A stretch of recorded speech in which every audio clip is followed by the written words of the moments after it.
अस्सलाम वालेकुम प्यारे बच्चों, कैसे हैं आप सब। उम्मीद है आप सब बिल्कुल ठीक होंगे। आज हम अलिफ मद पढ़ेंगे। अलिफ मद की आवाज आ से शुरू होती है, जैसे अलिफ मद अ पर ये अ। आइए अलिफ मद आ से बनने वाली चीजों के नाम सीखते हैं। अलिफ मद अ आम आम आम।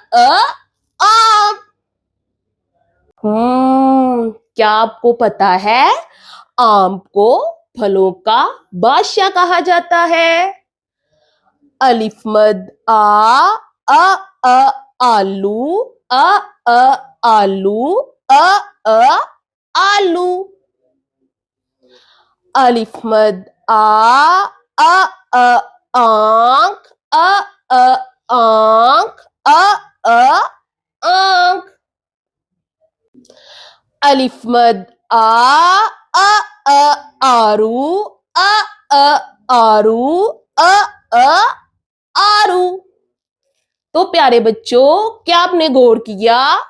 आम, आलू, आंख और आरू, इनकी आवाज आ से शुरू होती है, जैसे आम आलू आंख आरू।